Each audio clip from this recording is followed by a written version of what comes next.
Welcome in to another episode of the Mainly Hoops podcast. We had an exciting weekend of games. Um, Loaded slate on Saturday. Just some more sensory overload at this point with just SEC games, ranked matchups, just stacking the slate every day. So pretty cool that we've hit this point of the season now, as we're now just 2 months away from March Madness, basically. It's moving quickly, but gonna quickly go through some of the games from the weekend, share a few thoughts from those, as we said, because there were some really good ones. And we'll start with Friday. Maryland, UCLA. This game was at Maryland. UCLA is on a big slide right now. They're not playing well. Mick Cronin had some words for his team with the media last week, which some people didn't love. But, he tells it how it is. He's one of those guys. He's not going to sugarcoat things. And he sure didn't sugarcoat it on Friday night. He got his money's worth, got ejected from that game in the second half. And his team got kind of run out of the building, lost by 18. And then they lost again tonight. So they're really on a big slide right now. Not looking good. I think they're sitting at 11-6 now. Yeah, and I don't really think it's all that fixable either. Like, the defense isn't the problem. It's they can't score the ball. They take bad shots, and a lot of it's Cronin's fault. Like, for the shot selection, like half the offense is just, hey, get the ball to Tyler Bilodeau at the mid post and let him take an inefficient mid range jumper. So it hasn't really worked out. I didn't really like him calling out every single player on his team as well as the assistant coaches. So he seems to do it every year, and this year now it feels similar to last year. Like, they just didn't have enough offense to get it done. The guard play hasn't been good enough, and that's kind of where I see this path ending up. Yeah, it's not looking good right now. I was pretty high on this team, but they, on their East Coast swing here, they went on a tough stretch. Believe they played 3 games over here and lost all 3. They've lost 5 of 6 now, I think. So tough stretch for them.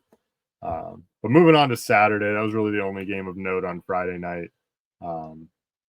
Saturday, it's headlined really by Duke.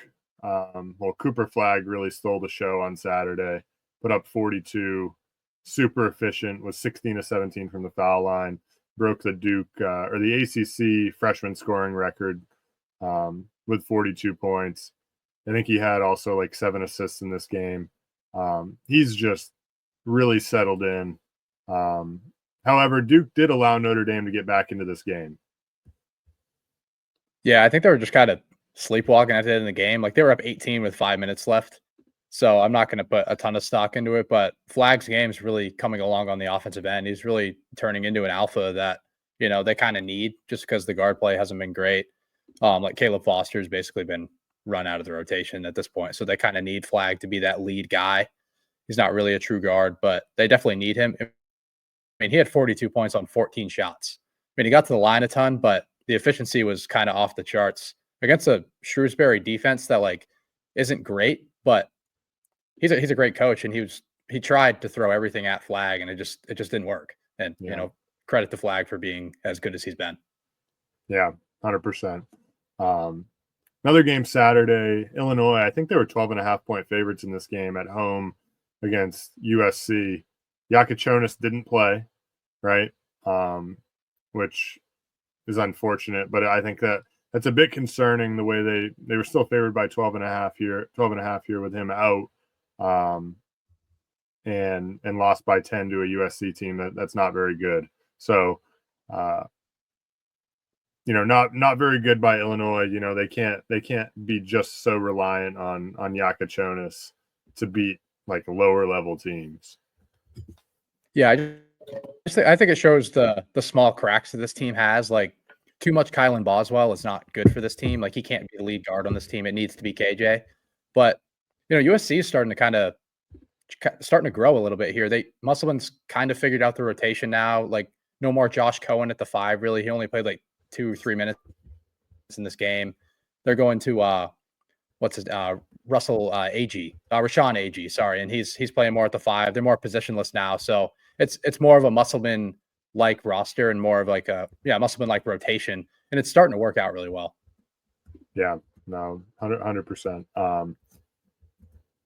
We had a tight one in the SEC. Auburn on the road at South Carolina. They were down, I think, 11 or 12 at one point in this game. 39-28, I saw that at one point. They ended up squeaking this one out 66-63.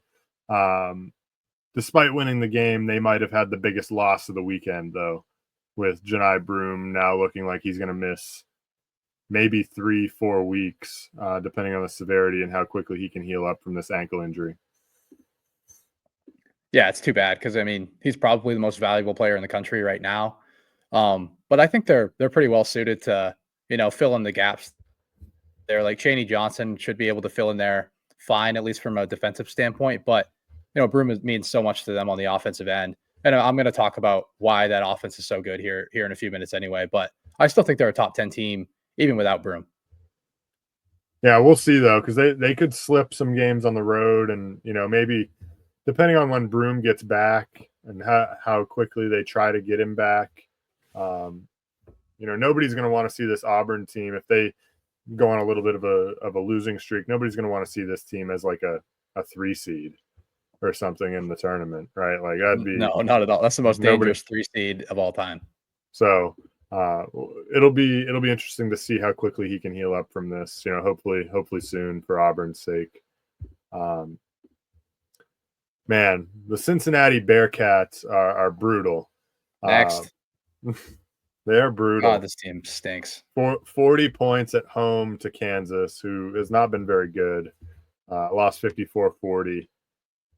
Just, I don't even have much to say. They're bad. They're bad. Yeah, if you guys want to roll the tape and see that I had him as a Final Four dark horse, you can go ahead and do that. I mean, it's ugly.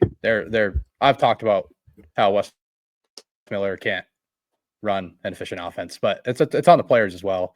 They can't generate good shots. Like I'm about done with it, honestly. Like, but credit KU, their defense has been locked down the last 3 games. They locked down Arizona State. Team in between. Who was the team? UCF they locked down, and then Cincinnati they held the 40 points. Like it's been impressive. It's more Flory Badunga too. That's been the real factor there. And Shaq Moore he's been in the starting lineup. They've kind of pulled Store out of it. Yeah, Store we'll talk about here in a few minutes, but his minutes have really, really dwindled. Next game, Iowa State, man, this is a great win. Like battle tested on the road, overtime win in a game. They were underdogs, right? Or short. Yeah, they closed at like 3. Yeah, and then they pulled it out 85-84 on the road. So I'll let you talk to this one. I know they're your favorite team in the country, probably. So big win for the Cyclones, though. Yeah, I mean they're right in the conversation as the best team in the country. Like they're right there with Auburn and Duke. Like they continue to prove it to me every single day, especially with the offense. The offense is just so good now. And Texas Tech is a team I'm super high on. And to go on the road and beat them in like a sneaky like top 5 home environment in the entire country, because like you're playing at elevation a little bit, sneaky elevation like 4,000 feet, and behind that against that home crowd, like it's tough to go in there and win. And I mean they happened to do it. They squeaked it out. Texas Tech missed some late game free throws. They had a couple 90% shooters go to the line, and they missed 1 of 2. So they kind of got let back into the game, but they still got the win in Lubbock, and that's massive. Yeah, no doubt. That's no easy place to go win a game. The North Carolina Tar Heels picked up another win, 63-61 on the road. RJ Davis struggled again, but Ian Jackson continued to show out. He's just been fantastic. Yeah, they still just have problems like within like the pecking order. I don't really know who's going to be the guard that gets weeded out. Like, is it Trimble or is it Cadeau? One of the games, Cadeau only played like 17 minutes. I didn't see the minutes allocation for this game, but it just seems like they're not going to know how to allocate. You can't play all 4 of them at a time for extended periods of time. So they're going to have to figure something out there. They're playing more Drake Powell as well. So there's just too many guys.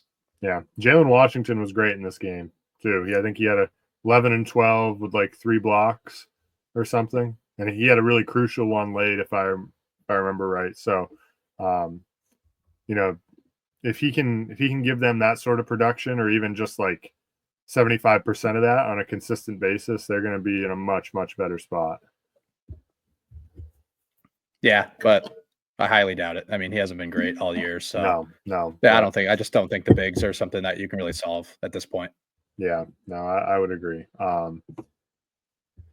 Next game was Florida on the road at Arkansas. Arkansas, continues to struggle. They were 4-point dogs here, lost by 8 at home to a Florida team that continues to just play well. Had a great week picking up wins against Tennessee and Arkansas on the road.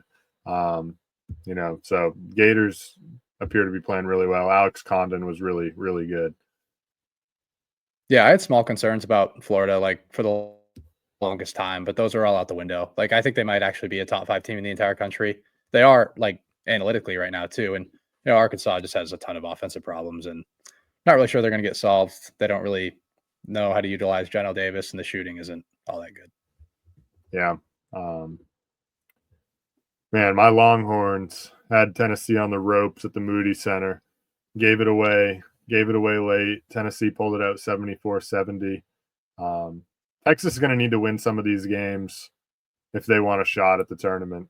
That would have been a huge resume builder at home, but falling again, another big game this week against Oklahoma for them. So that one's on the road, so they got to get right here soon, or they're going to be staring at the NIT or no tournament at all. Yeah, it felt like they needed one of these two, but I think they're going to have enough quad one opportunities down the road to where I think they'll be okay. I think hopefully they end up sliding in for our sake, but yeah, it felt like a game they needed. Yeah, for sure. Georgia, they've continued to be impressive. They're up to like 14-2 now, I believe, 72-62 over Oklahoma. Oklahoma continues to slide, as we kind of predicted. But Georgia's been very, very surprising. I'm impressed. They're one of the best defenses in the country, and they're one of the best teams on the offensive glass. Like, that's a recipe to be able to stick with anyone in the country. And as for Oklahoma, yeah, we kind of predicted it. They had too many flaws. Like, they can't even like stop Prairie View A&M from getting to the rim. So like, it's probably gonna be a long SEC season for them. Like, Yeah. At this point, it's what, 3, 4, maybe 5 wins. Like, Yeah. I just don't see a path for them, Right. being able to generate a ton of wins here. Right. Yeah. St. John's picked up a nice 12-point win against Villanova after Villanova had taken down UConn earlier in the week. So nice 12-point win here for the Johnnies. Tough spot for Villanova there, going on the road, although it's not a great home environment, but still going away from home after coming off a big win, having to go play another really quality team in St. John's. So good win for St. John's, though. Those are the games they need to win to put themselves firmly in the driver's seat of a tournament appearance. Yeah, and I still think Villanova showed that they can hang around with the big boys in the conference. Like, the offense is still really solid. The defense has some stuff to figure out, but I do think they've been a bit unlucky. I think they'll be okay. They were in this game for a while, but yeah, just weren't able to win it. The Johnnies are, they're a top 3 team in this conference. Yeah. The most impressive win of the weekend, at least to me, was Kentucky going on the road at Mississippi State. They closed at like 5.5-point dogs or something like that and pulled it out 95-90. They've been really good as dogs on the road or even on neutral site. We saw it. They were big dogs against Gonzaga, and then like pretty sizable dogs here on the road at Mississippi State. And they got the job done. I think they hit 16 threes in this game, which we've talked about. Like, this is a team that needs to make shots. And when they're making shots, like, they're incredibly, incredibly tough to beat. Ansley Almanor, I think, hit like 4 threes off the bench, maybe 3 or 4 threes. So he's going to give them that, plus everyone else. Jackson Robinson, I think, had like 28. Right. So 27, yeah. 27. So that was his season high. So really, really quality win for Kentucky here. Yeah, Ansley Almanor, all 3 of his threes came, like, consecutively, and it was, like, the biggest run in the game, and, like yeah, like you said, they're gonna go as their shot making goes, and I think that's what makes them a really good underdog is, like, they can beat anybody in the country if they make a million threes, which they're one of the best candidates to do that in the entire country, so, yeah, a great win. I'm still high on Mississippi State. I think they're gonna be just fine, and we'll talk about it. I think they have a pretty good chance to beat Auburn without Broome. Yeah. I'll let you talk to this one. Your Mountain West boys, Utah State, 81-79 win on a 4-point play, right? With they were down 79-77 with like 7 seconds left. Ian Martinez 4-point play. Yeah, it was a heartbreaker, and it was probably the best game of the night. Honestly, there was a ton of shot making in this game. Like Boise's finally starting to make shots now. They actually have some 3-point shooters now. Just they finally cut the red shirt of Pearson Carmichael. I believe he was a 3 or 4 star coming in, and they burned his red shirt so he could play in these next couple games. And he hasn't played a ton, but he's added to the shot making of this team. So Boise on the road, that was an impressive effort, and they probably should have ended up winning that game.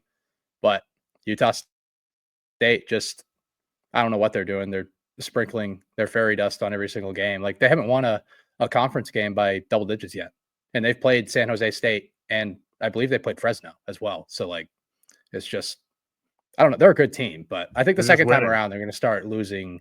They're gonna start losing some of these games because teams figure out this matchup zone a little bit more. They're gonna have film to watch. Right. Yeah. Um, Baylor went on the road, picked up an overtime win against Arizona State. Arizona State, I think, hit a shot here at the end to send it to overtime. But Baylor ended up getting the job done in extra time. Yeah, Adam Miller hit a little runner to tie it up at 61. I think Roach missed the second free throw of a 2-shot foul, like grazed it off the front rim, and Miller was able to send it to OT. But yeah, Baylor was able to get it done. Yeah. Then the final game we're going to talk about from the weekend came yesterday. Oregon, man, they just keep finding a way to like squeak out these tight road wins. Did the same thing against Ohio State earlier in the week. They were closed at 2.5-point favorites yesterday against Penn State, who's been pretty good at home, and took them down 82-81. Now, it looks closer than it was because I think Penn State hit a 3 with like 2 seconds left. It was a 4-point game, and they hit a 3 to make it a 1-point game. But even still, like they're finding a way to win these games on the road. Like they're up to 15-2 now, I think, and they're just battle tested. It seems like right now. Yeah, and this game was tied with like a minute 15 to go, and Oregon had a big lead in this game and they blew it. But Penn State to come back without Ace Baldwin was an impressive effort, I'd say. But they need to start picking up wins too because they looked like a surefire tournament team for a little while, and now it's starting to. They're definitely outside looking in at this point. Yeah, for sure. Now, just want to quickly give a few shout outs to some teams and some players from this week. First one, I just kind of touched on a little bit. Oregon just continuing to get the job done, despite what the public may think about them, myself included in that. Like, I think they're a good team, but was never really buying into like this 9th team in the country hype. But they just keep getting it done. So at some point, I'm either gonna have to buy in, or they're gonna have to show me what I expected. But right now, it seems like they're just gonna keep winning. And Shellstad's been really good the last like 3 games. He's hitting a million shots, so he's been the reason why they've won their last 2 games too. Yeah. Another team, Arizona, now 4-0 in the Big 12. Granted, they haven't played any of the top dogs yet, but they're winning games now. I think they're up to 10-5 overall, and if they can get hot, continue to play well like they have, winning games on the road like they did at West Virginia, and then the other night, who did they play? I was watching the game. Colorado, I believe. UCF. UCF, that's right. Yeah. And then at Cincinnati last weekend too. Yeah. So they're on a nice stretch here. They got some home games, I think, coming after being on the road for a little bit. So they seem to be playing some better basketball. Definitely encouraging for Tommy Lloyd's club. Yeah, I think we might have overreacted a bit. Like they're still a really good team that lost a lot of close games, and I don't think they're like the teams that Tommy Lloyd had to start, but I do think they're fairly close to that. I think they're closer to a top 15 team than we kind of had them perceived. I think a lot of people had them perceived as like a 30 to 40 range kind of team, but I think they might actually be like a top 15 team. Yeah, yeah. No, if they continue to play the way they have, they're definitely in that mix. And then the last thing I wanted to touch on, not so much a positive shout out, more of a negative shout out, but man, there have been some transfer portal duds so far. I was kind of waiting on some of these guys to just break out once conference play hit, but between AJ Storr, John L. Davis, Aiden Mahaney, um, they've all been just straight flops. AJ Storr barely even playing at Kansas now. I thought, you can run the tape back. He was like my transfer of the year prediction. John L. Davis just has not found his way at Arkansas, averaging like 8 points on 40% shooting, really doing nothing else. And then Aiden Mahaney, he's coming off the bench and only taking like a couple shots a game. Wouldn't be surprised at all to see his name back in the portal at the end of this season. Things just aren't working out for him there like we expected. Even though you did call it a little bit that you weren't fully bought in on Mahaney, but still, like I thought that we could see something out of him in a Hurley run offense. But those three in particular have just been straight flops.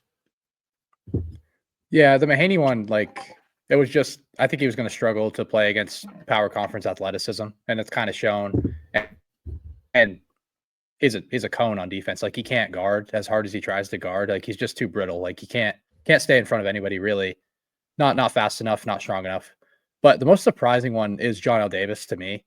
And I don't think it's entirely his fault, as we've talked about. I just don't think Calipari puts him in great spots to succeed. And for Storr, it's just he's not making enough shots. Like he's just not hitting spot up threes that he needs to make. Like he's not going to be the alpha here. Like the alpha is Hunter Dickinson, and he needs to learn how to play more off ball. And I don't know if he has those traits. Like he is an alpha of an offense. Like that's why I didn't work out at St. John's because he wasn't an alpha. And then they put him at Wisconsin, and he was on ball a ton and had a ton of success. He could take as many shots as he wanted, but here that's not going to be the case. Yeah, no, for sure. I know you have some things you wanted to talk about, in particular, some of these two big lineups that are being shown around the country. Yeah, I mean, the two big lineup has been like basically the rage of college basketball this season. And there are a ton of teams that are having a lot of success with it right now, especially on the offensive side of the ball. People would think you're going to play two bigs for more defense, more rim protection. And like you do get that from playing two bigs, but like teams like Auburn, like they started to play two bigs now. Like Janai Broome was always a 5, and they always like split minutes with Cardwell. But now Broome's out there for 30 to 35 minutes in these big games, playing the 4 position and like playing some 5. And they're the number one offense in the entire country by like kind of a landslide right now. It's because just the rim dominance and the offensive rebounding efficiency has been off the charts, and that's why they've made that leap. And then some other teams to note, like Michigan with Danny Wolf and Vlad Golden. Like we've talked about the 4-5 pick and roll, just kind of destroying some of these defenses because 4 men don't know how to navigate a screen. So, and they've been a really good offense to add with the shooting that they have. Then Florida with their big men, they kind of were ahead of the curve with this. Like they've always been doing this with Condon, and then they had like Handlogton last year, but now it's more Condon and Chinyelu, and then Tommy Haug and Alexis off have been able to, give them a ton of offensive rebounding value.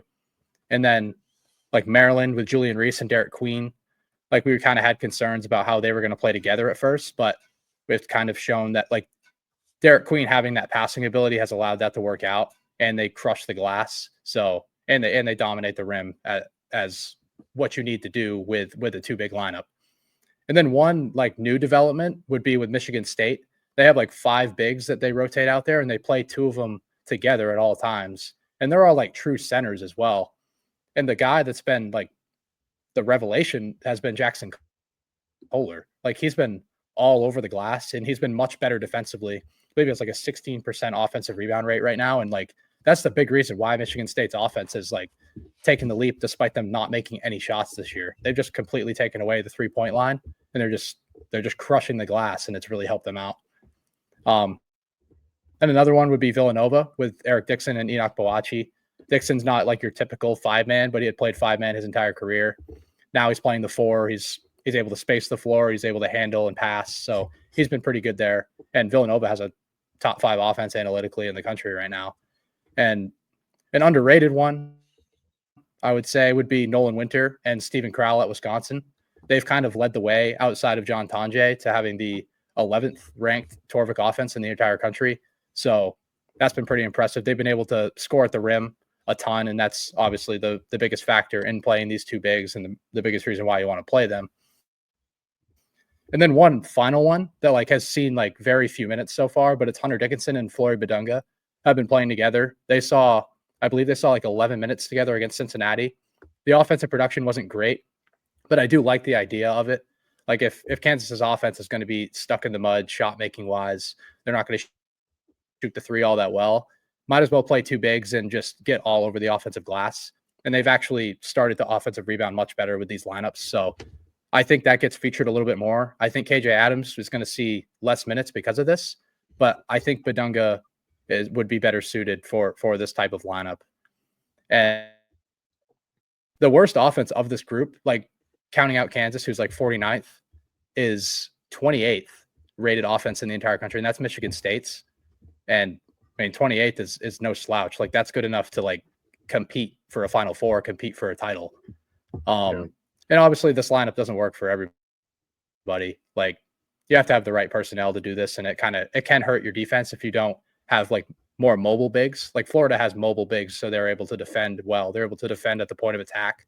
So they've actually graded out pretty well defensively, all of these groups, besides like Wisconsin, who's 75th, and Villanova, who's like 200th right now.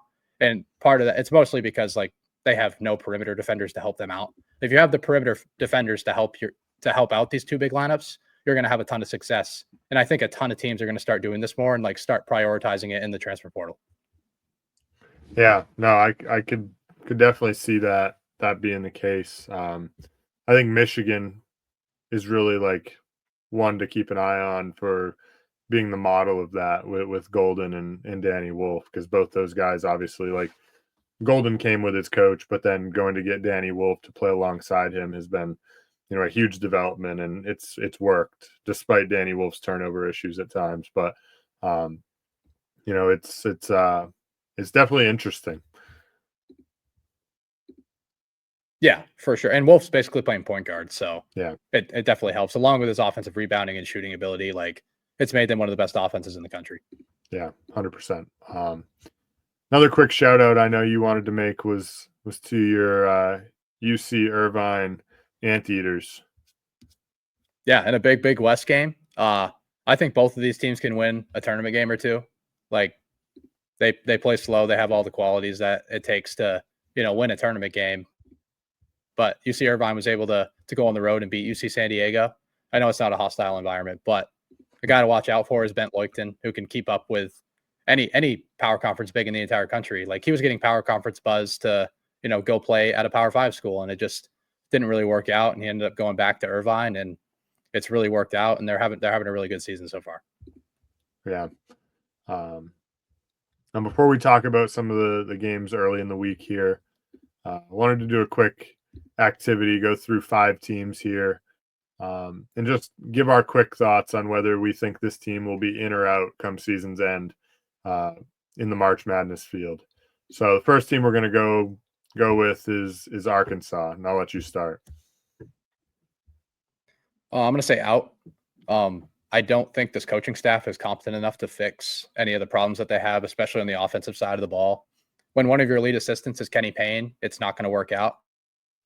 Like I just don't think, I'm not going to say they don't have the brain power. Like I think that's a little steep there, but I don't think they can scheme up enough things. I don't think they can open up John L. Davis's game, which is a big factor in this. And like, just because they don't have enough shooting, and like, they're not really playing Ivicic as much. I know he's been banged up a little bit, but he might honestly he might help the shooting out a little bit at least. And they're too ISO reliant. So I don't really see it working out. Like you go 0-3 to start SEC play, like it could just be a spiral and it could just be a sign of things to come.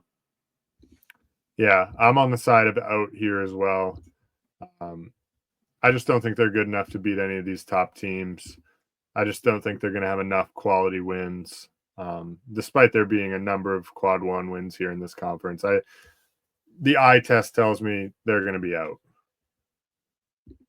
Yeah, I mean that Michigan game is gonna age pretty well. Maybe if they can pick up some other wins, but I don't know. I don't really see it. Yeah. Next team here, Texas. I'll start with this one. I think they're going to be out as well, unfortunately. I just don't think they're good enough offensively to hang in with some of these top teams. I don't think they're going to get enough quality wins. Tremont Mark hasn't been great. It just is too reliant on Trey Johnson being an elite shot maker every night. So I'm going to say they're out. Yeah, I'm probably going to say out too. I just don't think this roster was constructed very well. There's not enough shooting. It's more on-ball dominance. And like if you can get Trey Johnson and Jordan Pope to average 23, 24 points a game apiece, I think you could probably get in. But they just don't have enough qualities outside of their shot making, which their shot making is pretty elite. But outside of that, I don't think they have enough. You're playing Trey Johnson and Pope on the floor, your defense is going to get worse. And that's kind of Terry's calling card. So I don't really see it. I think they have a decent floor, but I don't think it's going to be good enough to pick up any like major wins this year. Yeah, I'm with you. The next team, Mike Woodson's Hoosiers. I'm also going to say out here. I think they're just not. They're able to lose to some bad teams. I think they're going to have bad losses on their schedule. They can beat anyone in the Big Ten, but they can also lose to anyone. So for that reason, I think they're just going to have too many bad losses that are going to come back to haunt them, and they're going to miss the tournament. Yeah, I'm going to say out, and because of Mike Woodson, and that's about all I have. But also, I mean, like the guard play, I think was also a little bit overrated coming into the season. Like people love Miles Rice, and I think he's a good player. I don't think he was a star that everyone thought he was going to be. And Kanan Carlisle's been absolutely terrible. Like he's like barely playing anymore. He's been so bad. So I just don't really see it. Like you're playing too much Trey Galloway. You're relying on him to create and like be a playmaker for this offense, and it's not good. Plus, you have Mike Woodson on the sideline, so out. Yeah. Arizona now. I'm going to say in. I think Arizona gets in. I think they pick up enough wins in the Big 12 here. I think they steal a couple against like Baylor, maybe Kansas at home. I don't know what their schedule exactly looks like, but I think they get enough quality wins here to sneak in here, maybe in like that 7 to 10 seed range, depending on how they end up finishing out. Yeah, I'm going to say in as well. And they already have 2 road wins in the conference. So it wouldn't surprise me if they ended up winning 12 or 13 games in the league. And the league's like kind of down. Like at the bottom half, it's not really all that great. So I do think they can pick up enough wins to slide in. And like I said, I believe they were just kind of unlucky in close games. Some of it was Tommy Lloyd, but I think they're going to be okay. And I think they're borderline top 15, top 20 team in the country. So I think they find a way. Yeah. And then the last one, North Carolina. I'm going to go in here on the Tar Heels. I think, again, they're going to do it. They're going to do enough in the conference. They're going to win enough games. It's a pretty down year in the conference where they're going to have enough quality wins to get in. I don't know if I really see them projecting higher than like a 7 seed, but I think they'll end up in. Yeah, I think they're like a last 4 in. Like they're kind of like a bubble team, but I think they slide in. I think they pick up enough road wins in the ACC. And regardless of how bad the competition is, like you're still winning road games against Power 5 competition. So I think that's going to go a long way. Like that win against State, like that win matters quite a bit. So I think they pick up some more of those, and I think they get in as like I think they're more of like an 8-9 seed. I don't think they're as dangerous as like the 8-9 seed that went to the title game, but I think that's about where they slot in. Yeah, no, I agree. Now moving forward into the games for early this week, big slate tomorrow, especially in the SEC. I think there are some teams that are going to get exposed tomorrow. I think the first one that's going to get exposed is Ole Miss. They play at Alabama. I think this game could be ugly. I don't think Ole Miss is very good. Bama's playing really well right now. Aiden Holloway's continued to play really well off the bench. Youngblood's coming off the bench. Sears has started to pick up his efficiency. I think that Alabama might roll these guys. I think they roll too. They're gonna be able to name their number on the amount of threes they take in this game, just like they could against A&M, and that was enough to pick up a road win. And even if they're not making threes, they can get all over the offensive glass against Ole Miss, they're pretty tiny in the front court. Like they're going to try to keep you out of the middle, but at the end of the day, I think Alabama's going to be able to hit enough spot up threes. Like they haven't even made a ton of shots yet. Like Chris Youngblood hasn't really shot it well so far. He's like 10 of 43 from three this year, but he's going to be okay. He's a great shooter, and I trust the talent. So yeah, I like Bama to win by quite a bit here. If they're not making shots, I still think they can win this game. Yeah. Next game, Mississippi State at Auburn. Obviously, no Janai Broom here for Auburn, so this game becomes a bit more interesting. Do you know what's the spread on this game? It's sitting at 7.5 right now. Okay. This is a game I'm definitely going to keep my eye on with no Broom. I think Mississippi State could hang around here. But honestly, I think Auburn at home, they're good enough to get the job done here. Yeah, and teams like coming off of an injury and they need to fill in that role, they typically play pretty well that first time around because like the energy is more there. Like they know they need to fill in that gap, and they typically do a pretty good job. And it's pretty easy to do that at home as well, in like one of the best environments in the country. So I do think Auburn wins, but I do like this Mississippi State team to hang around. I really like the front court versatility of Cam Matthews and Keyshawn Murphy. I think they're going to be able to hold their own against these Auburn bigs, and so it's going to be a little bit easier without Broom. So, yeah, I think it's going to be a close game, but Auburn's going to squeak it out. Yeah, I'm with you. Maybe the game of the day, Texas A&M at Kentucky. This should be a really fun game, I think. Kentucky's been going through kind of a gauntlet so far in the SEC.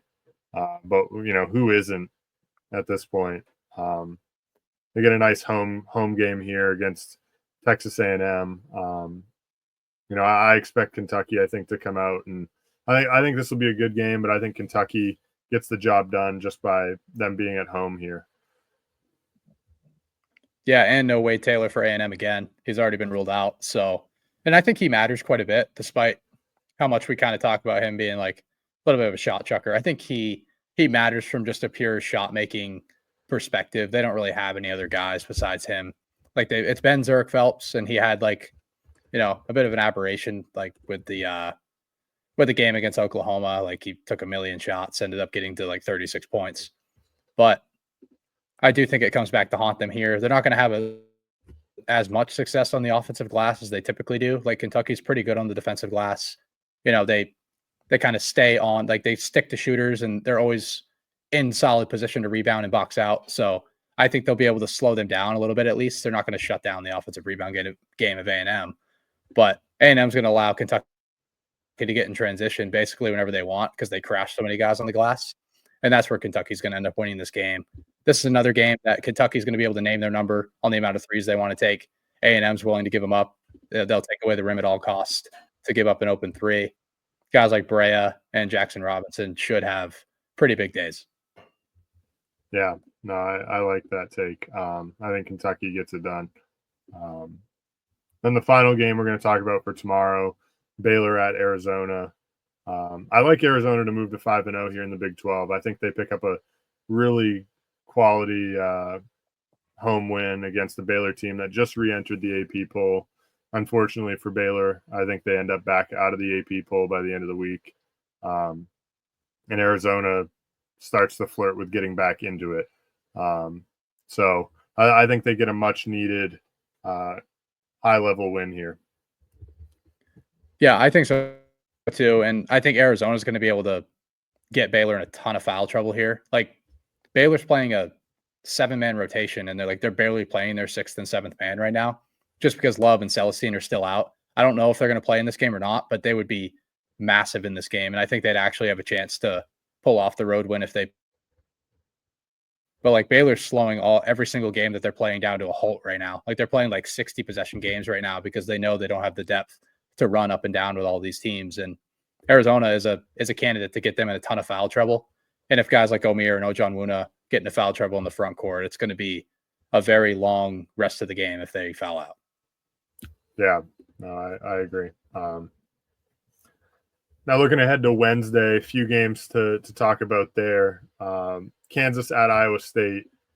I think this is going to be a really tough spot for Kansas to go. But their defense, as we've talked about, has been really good lately. I just think they just run into too much offensive firepower here with the Cyclones and fall short on the road. Yeah, this is an interesting game. Like I think it's sneaky kind of turns into a rock fight. I think Kansas might honestly turn it into a rock fight at this point. Like I think you're going to see a lot of that 2 big lineup that we were talking about earlier, and they're really just going to try to take away the rim and take Keyshawn Gilbert away from the rim for the most part as well. But this defense of Kansas is trending up, and if they can get on the glass against Iowa State, I think they have a real chance to win this game. But I do think Iowa State has too many weapons. I personally think this comes down to the final possession, but I'll say Iowa State squeaks it out in Hilton. Yeah. I wouldn't be surprised either. I think Kansas, that's the game they're going to have to play. And I think the good thing for Iowa State is that they're capable of playing both types of games, as we've seen. They're capable of playing that rock fight type of game. They're also capable of playing that fast-paced offensive type of game. So I think that bodes well for them in just about any setting. Yeah, they played rock fights for the last 3 years. I think they're pretty well equipped to do it here again. Yeah. We also have West Virginia at Houston here. I think West Virginia gets humbled and they get locked down against Houston, and we get reminded of what West Virginia truly is. Now, I've been out on them all year. I'm going to continue to hate on them. I know they've played well, but I'm not very high on them. So I think Houston sends them back with a big loss. Yeah, I think it does. I don't think Houston blows them out as bad as they've blown out some of these other teams at home because West Virginia is going to slow this game down, and Houston wants to play slow as well. Like I wouldn't be surprised if this game finished at like 55 possessions. Like this might be one of the slower games you're going to see played all year. Like DeVries is going to tell Small, walk the ball up the floor, don't cross half court until there's 21 seconds on the shot clock, and like just really grind this game down. I do think it's going to be a little bit too much for Small to handle, as like they don't really have a ton of other guards that handle the ball extremely well. And the depth is a real problem. They could get into a ton of foul trouble here. But as long as they have all their guys on the floor, I think they actually keep the possession count low enough to keep this game like sort of within striking distance. Like I think they lose by less than 15. Yeah, no, I mean, it's hard to lose by more than 15 when the possession count's going to be that low. They would have to really struggle. Yeah, and that's the game plan, as it always has been against with DeVries playing against these high quality teams. Yeah, makes sense. We also have Georgia at Tennessee. Georgia, big road test here for them, sitting at 14-2.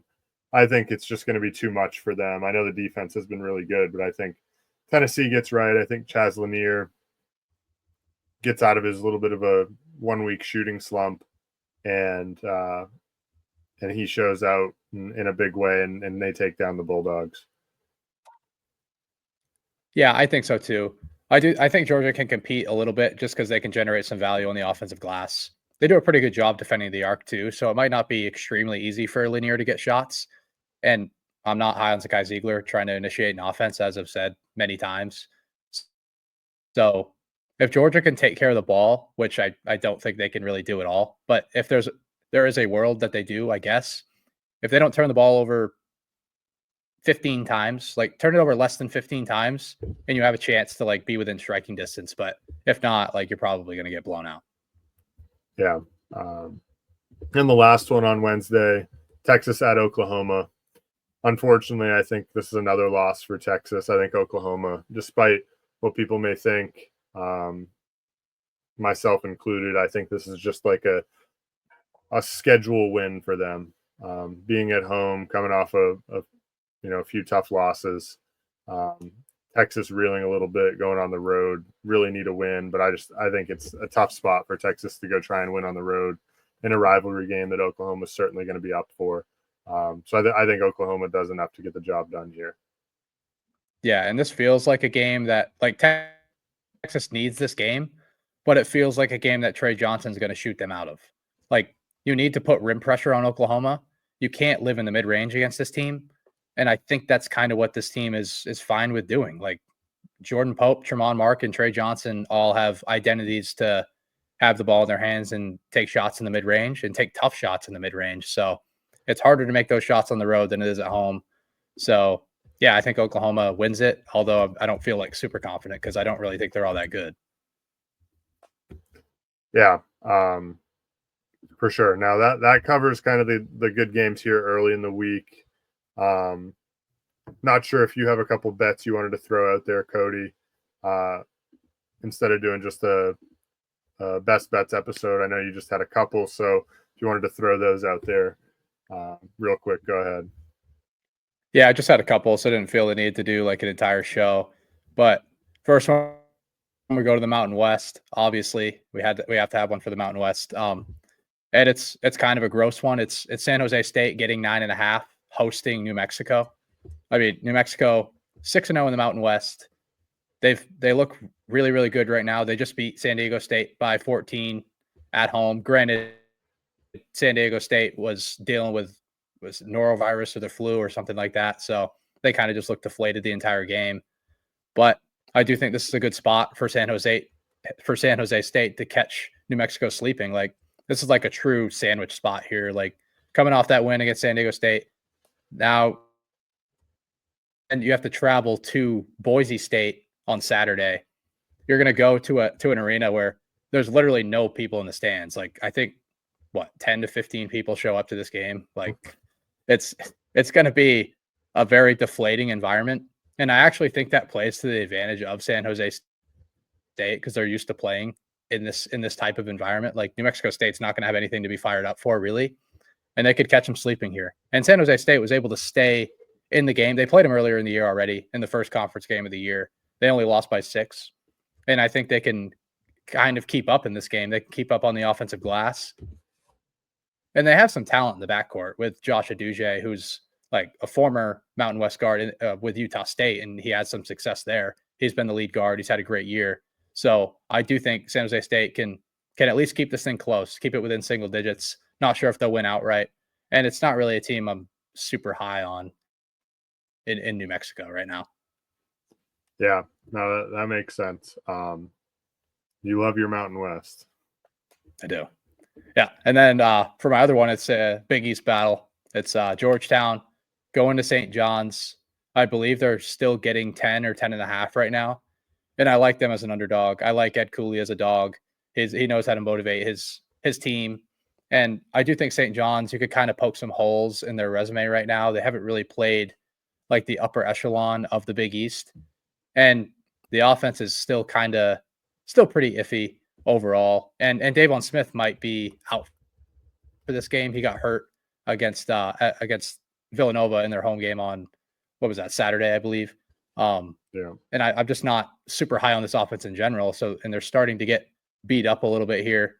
Georgetown's more of a defensive identity, which I liked to bet on in a underdog role. So yeah, we'll back Georgetown here as a double-digit dog. Yeah, Ed Cooley's always been good as a dog, so can't blame you there. Now, for any of you looking for other bets, if we do happen to have anything else to put out, make sure you're in the Discord or on checking out the Twitter. We'll be sure to put those in there, the Action Network account. Other than that, we do now have T-shirts in stock. So if anyone would like to buy a T-shirt, feel free to reach out to us on any of our socials. We can hook you up. And then, just enjoy the games this week. Big week of games, another loaded slate of SEC basketball tomorrow. So enjoy those games, and we'll talk to you in the next episode later in the week.